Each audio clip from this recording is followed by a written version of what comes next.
Welcome back, dear students and friends. In the previous session, we have already started with chapter Human Health and Disease. In the previous session, we have learned what is the meaning of health, what is the meaning of disease. We have also discussed the different types of a disease like infectious disease and non-infectious disease. And we have also discussed that infectious disease are caused by pathogens, means the microorganism they are responsible for causing a disease. Now, today in this session, we have to discuss the commonly occurring diseases in human, and we try to cover the different varieties of pathogens they are responsible for causing these diseases. Okay, so we discuss the different types of the diseases commonly found in human. So let's start the first disease that is commonly found in human, that is typhoid. Okay. Mainly, we are going to discuss the four parameters in every disease. First, the causative organism, means how the disease or what is responsible for causing that disease, which microorganism or pathogen is responsible for causing that disease. We will also discuss the mode of transmission, means how this microorganism or the disease is going to spread. Third, we will discuss the signs and symptoms, and finally, we try to cover the treatment of it. Okay. So starting with the first one, typhoid. Typhoid is a bacterial disease, means it's caused by a bacteria. Which bacteria is responsible for typhoid? The name of bacteria which causes a typhoid is Salmonella typhi.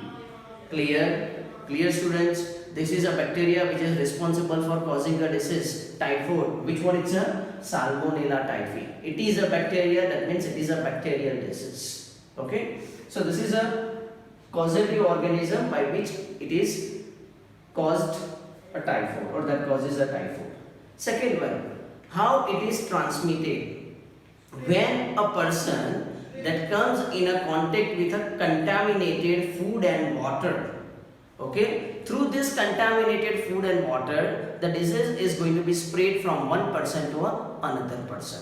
Okay, suppose there is a food. Suppose you go to a market and if you are going trying to eat pani puri, that pani puri might have a kind of a bacteria called as bacteria of Salmonella typhi. That is a contaminated. Suppose the pani puri wala has utilized a contaminated water. Okay, now any one person that consumes it, so it goes into a GIT. Okay, and then it affects the gastrointestinal system or particularly intestine of a human being. So that occurs in case of a typhoid. Okay. Now what happens when that infected person goes for a defecation? Okay, that goes for a defecation. Okay, the stool of that contaminated stool might going to also infect the other person by contaminating the water and the food to which it comes in contact, and thus it is going to be transmitted. Okay, so how it is going to be transmitted? It is going to be transmitted when a healthy individual that comes in a contact with a contaminated food and water. Here the meaning of contaminated means the food and water that already contains the Salmonella typhi microbe. So if such type of a food and water is consumed, then it may causes a disease called as a typhoid. Okay, so it is caused by Salmonella typhi, or it is transmitted by when a healthy individual comes in a contact with contaminated food and water. Okay. Now what are the signs and symptoms of it? There are few signs and symptoms of this typhoid. What happens in typhoid? First, there is sustained high fever. Okay, sustained high fever is noted in this typhoid. Usually the temperature is noted in 39 to 40 degrees Celsius. This is one of the signs. Second sign, it causes the abdominal pain. Okay, it also causes the headache. It causes stomach ache. Okay, and if the disease is also going to be worsened, the intestine also going to be affected, and that may also result into a perforation in intestine. If the intestine gets damaged and if it is remains untreated, then it can also cause a death. Okay, sometimes it can also causes the constipation. So these are the usual signs which are observed with the typhoid. So what are the usual signs and symptoms? A sustained high fever, 39 to 40 degrees Celsius. There is an abdominal pain, headache, stomach ache, constipation. If this disease continues and if damage is higher one, then it also causes the perforation in intestine and it may also produces the death.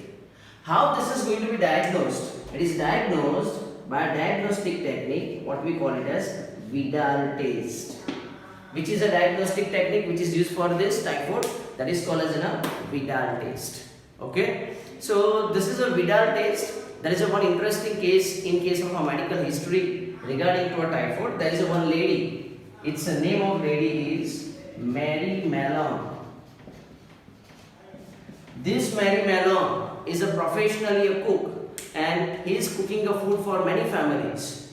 During her life, she is carrier for typhoid disorders because she is acting as a carrier, okay, and infected many families. So that's why this is also called as typhoid Mary, or sometimes it's also called as Mary typhoid, because this is the name of a lady who was transferred in. So this is called as one disease called as typhoid. Now what's the treatment? It requires an antibiotic treatment because anyhow we have to kill this microbe bacteria. Which bacteria? Salmonella typhi. And to kill this bacteria, it needs a treatment called as antibiotic. So this 4 points you have to remember. First, causative organism means it is caused by Salmonella typhi, a type of bacteria. Second, how it is transmitted? It is transmitted through a contaminated food and water. Okay, anyone that comes in a contact with this contaminated food and water, it's going to be spread. What are the signs and symptoms? The signs and symptoms of typhoid are sustained high fever, like 39 to 40 degrees Celsius, a presence of abdominal pain, headache, stomach ache, constipation, and if the disease continues, then it leads to a perforation in intestine and death. This disease can be diagnosed by Vidal test, a diagnostic procedure. There is a one interesting case of a Mary Mallon. Throughout her life, she acted as a carrier and caused the disease to a many people. Okay. Next, what is the treatment? The treatment is you have to give an antibiotic. Clear? This is first disease called as typhoid. Okay. Now we start with another disease, another commonly occurring disease found in a human.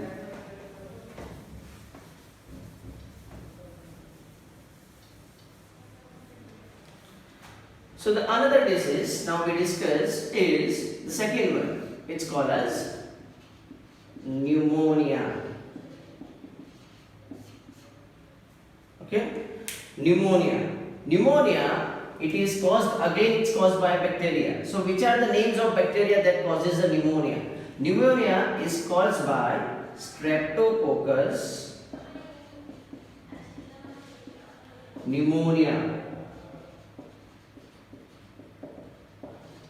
Okay, the another bacteria which is also responsible for causing the pneumonia is Haemophilus influenza. The third bacteria which is also responsible for causing the pneumonia is Pneumococcus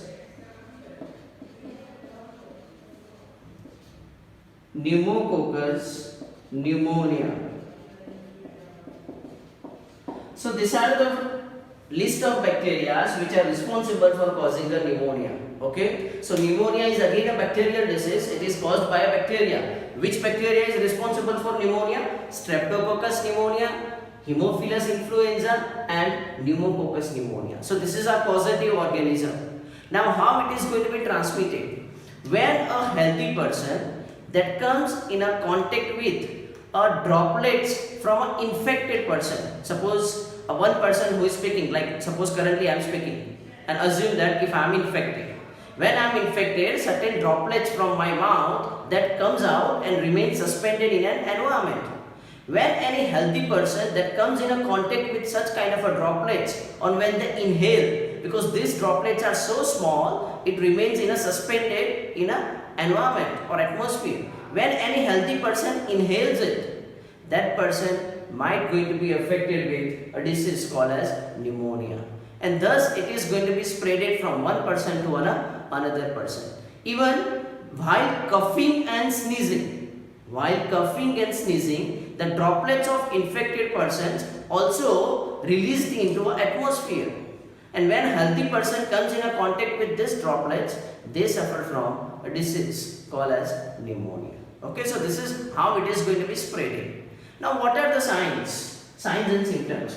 When it is, now what happens when the healthy person inhale the infected droplets? The droplets are so small, already I have told you that it goes into a lungs of a healthy person, and it settles over there.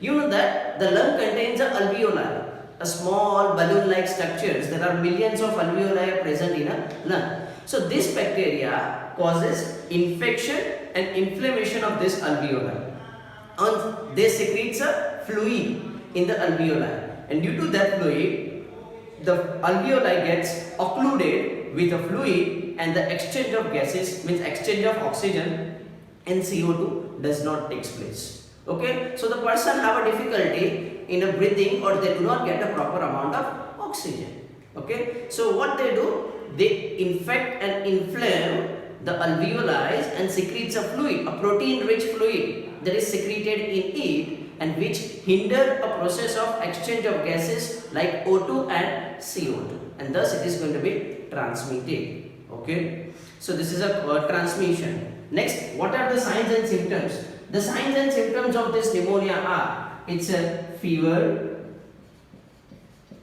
next high chills, okay, ठंडी लगी, next it can also causes the cough, okay, it can cause a headache. These are usually signs and symptoms of pneumonia: fever, high chills, cough and headache.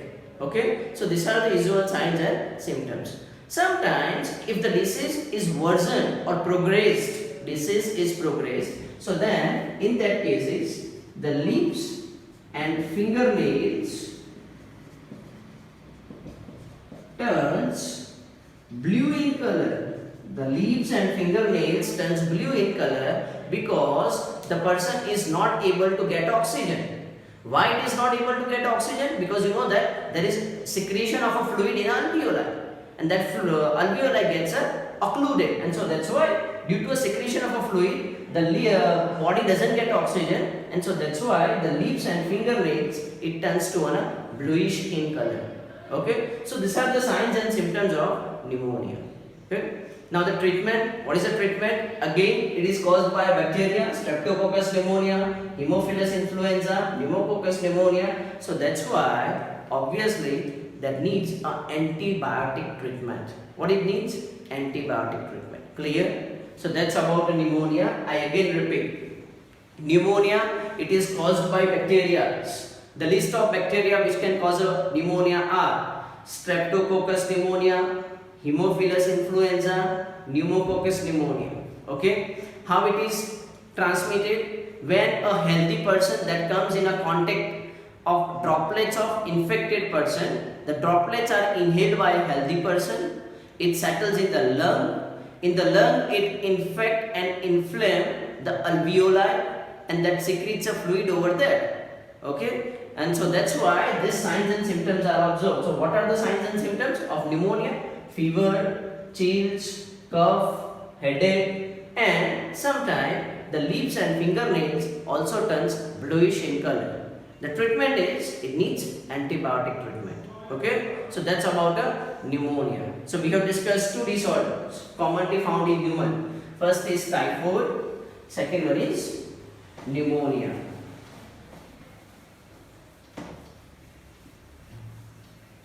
Now we move ahead with another disease, and that is It's a common cold. Sardi. Okay, common cold. But before I start this common cold, I would also like to mention that typhoid is a disease caused by bacteria, Salmonella typhi. Pneumonia is also caused by bacteria. What I have listed: Streptococcus pneumonia, Haemophilus influenza, Pneumococcus pneumonia. There are also other diseases which are caused by bacteria like diphtheria, dysentery, plague. You have to remember diphtheria, dysentery and plague. These are the 3 diseases which can also caused by bacteria. But you don't have to learn these diseases in detail. Okay. So now we are starting with another disease. It's called as a common cold. This common cold that is caused by a virus. And which is a virus that can cause it? The name of virus which can cause a common cold is rhinovirus.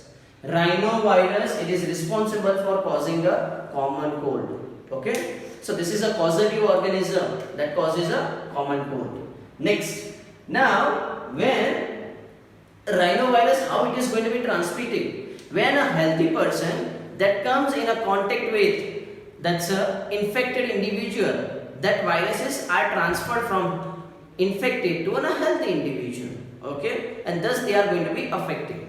Even it is also spread by utilizing the things of a infected individuals. Like suppose an infected individual use the pen, and if I use the same pen, okay, or infected individuals has utilized some utensils like glass, and I utilize the same glass. So it is also transmitted by utilizing the different things of infected individuals. Okay, so this is a transmission. Now you know the signs and symptoms. Which are commonly occurring signs and symptoms? That is, what are the signs and symptoms in common cold? Here it's a nasal congestion. Nasal congestion. There is a nasal discharge. Okay, what we call it as, commonly call it as running nose. Okay, nasal congestion. Okay, there is congestion in a nose, that's called as a nasal congestion. Next, it's a sore throat. Sore throat. Okay, गले में खराश हो जाती है. There is a sore throat. Okay, that is a hoarseness in voice. Okay, there is a weakness or tiredness. Even some feel headache. So these are the usual symptoms which is observed in common cold. Nasal congestion, nasal discharge, sore throat, hoarseness in voice, tiredness or weakness, headache. Usually these are the symptoms which may persist for 3 to 7 days. These symptoms may persist for 3 to 7 days. Okay, and our immune system works on these viruses and they try to kill it. So usually it's a self-limiting infections, means it does not need usual treatment. But if you want to give a treatment in a common cold, you can give a treatment which provides a symptomatic relief. Means a person feels a symptom wise, like running nose or sore throat, that is going to be relieved. So you can give a symptomatic, otherwise the symptom may going to disappear within 3 to 7 days, because the symptoms may range from 3 to 7 days. Okay, so this is a third disease, what we call it as common cold, and it is caused by virus. First two, typhoid, pneumonia, and even the diphtheria, plague and dysentery, they are caused by a bacteria. This common cold, it's caused by a virus. The name of a virus which causes it is a rhinovirus. Okay. Now we move ahead with another disorder which is commonly found in a human. The fourth one, the fourth disorder is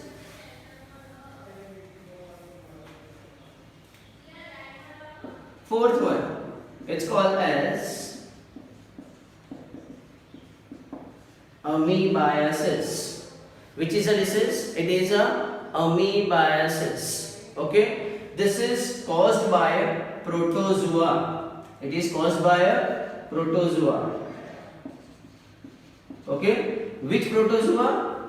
Okay, the name of protozoa which causes this disease is called as amoeba. Okay, so it is caused by protozoa called as amoeba. The amoeba is responsible for causing that disease called as amoebiasis. Okay, how it is going to be spread? Here there is an important role of a house fly, because here the house fly is acting as a vector. In amoebiasis, the house fly can act as a vector. Vector means it is a carrier of this protozoa amoeba. Okay, how it occurs? See, suppose assume that there is an infected person who is suffering from an amoebiasis. Now that person infected with amoebiasis, when goes for defecation process, it discharge its feces. Okay, this feces, on this feces, when the housefly sit, suppose these are the feces on which the housefly sit. Now that housefly, they fly and goes to some food and water wherever it sits. Now when a healthy person eats such kind of a food, those protozoa, they enters into a gastrointestinal system of a healthy individual and affect or infect a GIT of a healthy individual, and that causes a disease called as amoebiasis. So here the housefly is acting as a vector or carrier that carry protozoa amoeba from one to another, okay, or from fecal matter to a food and water, and it contaminate food and water. And when any healthy person eats such kind of a contaminated food and water, then it causes a disease called as amoebiasis. When you go to some eating places, you find that you can find a housefly and they are doing their activities, releasing some kind of a germs. And when we eat such kind of a unhealthy food, the chances of occurrence of this disease is very high. So this is called as amoebiasis. Okay. Now what are the symptoms? The symptoms of amoebiasis are: it causes constipation. Okay. It causes abdominal pain and cramps. Okay, it causes the abdominal pain and cramps. It is also leads to a release of stool with excessive mucus and blood. This is the most important sign by which they identify, the doctor identify. They have a stool with excessive mucus and the blood. Okay, so this is a signs and symptoms of an amoebiasis. Okay, so how it has to be treated? It has to be treated that we have to kill this protozoa amoeba. Okay, and once it is killed, the symptoms are automatically gets relieved. So that's all about a disease called as amoebiasis. And this amoebiasis is caused by protozoa called as amoeba. Clear? So that is the fourth disorder, amoebiasis. We have finished four. First is typhoid, second one is pneumonia, third is common cold, the fourth one is, this is amoeba. I will also tell you the scientific name. What is amoeba? This is called as entamoeba histolytica. It is caused by this protozoa. Okay, which one? It's a entamoeba histolytica. It's a biological name by which this amoebiasis is caused. Okay, now we move ahead with another disorder. Fifth one.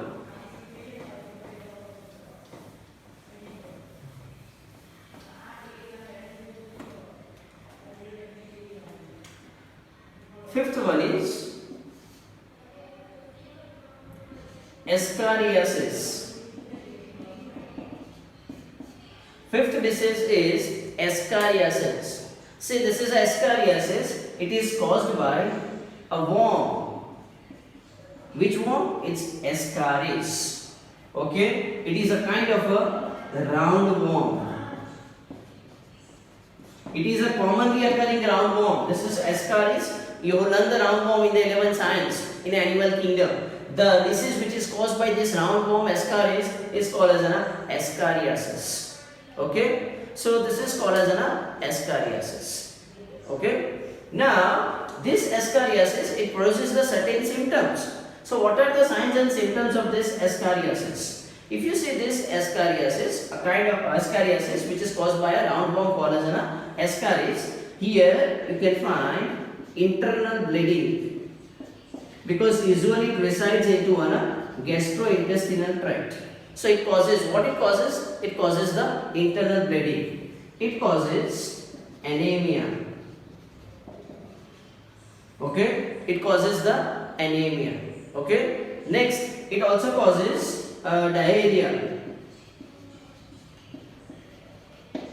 Okay, it also causes the headache, and even it can also cause the fever. Okay, so these are the signs and symptoms of ascariasis. Okay, so this is a disease which is caused by a roundworm called as an ascaris. Okay, now the another disease which is also caused by a worm.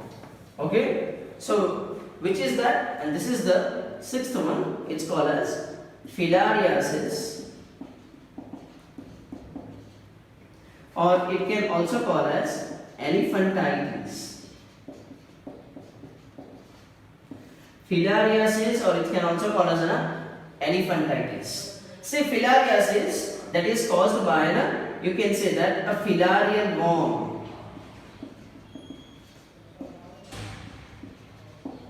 Okay, which is commonly called as Wuchereria. Okay, it is caused by a filarial worm commonly called as Wuchereria. If I want to take the proper scientific name of this, then it is caused by Wuchereria bancrofti, and even it can also caused by Wuchereria malayi.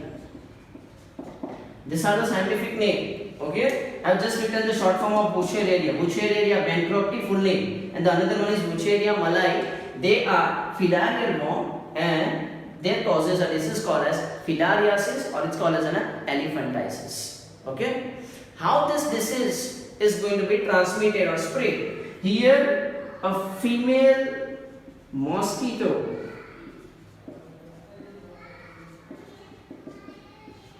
it can act as a vector, and that is responsible for transmission of this worm from one person to another person. Okay, so here the mosquito can act as a vector, or it can act as a carrier. Okay, so what are the signs and symptoms?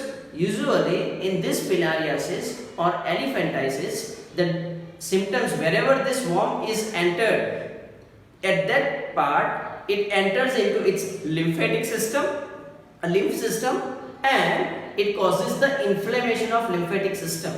Usually the lower part of a body, usually the leg, this leg part is going to be affected, and that becomes a swollen. The leg becomes like a very giant and huge, like elephant. That's why this disease is called as elephantiasis. The leg becomes a swollen. Okay, इसमें सूजन हो जाती है और वो पूरा फूल जाता है. Okay, so this is called as an elephantiasis. Okay, here even the lower part is going to be affected, so it can also inflame the genital organs. Genital organs also gets infected and inflamed, and due to inflammation in genital organs, that causes a deformation of this genital organ. Okay, deformed genital organs are produced in this. So this is called as filariasis or elephantiasis. Okay, so we have discussed these 6 commonly occurring diseases in human. So which we have discussed? That is, one we have discussed, that is typhoid. The second one is pneumonia. The third one is common cold. The fourth one is amoebiasis, which is caused by protozoa or protozoal parasite Entamoeba histolytica. Next one we have discussed the ascariasis caused by a ascaris worm, and last one we have discussed is filariasis or elephantiasis, which is caused by filarial worm called as Wuchereria. Okay, we have discussed the signs and symptoms. In every disease you have to write the causative organism, means it is caused by which pathogen. Second, mode of transmission, means how it is transmitted. You have to write the signs and symptoms. What are the signs and symptoms? And if the treatment, then you have to write the treatment. Okay, so these are common things what you have to write in the disease. There are other diseases also, but the other diseases like malaria and ringworm that we will discuss in the next session. Okay, so we will continue the commonly occurring diseases in a human one. Okay, in a next section. Till then, keep learning, keep watching, like and subscribe this channel. Do not forget to like and subscribe. Okay, thank you for watching once again.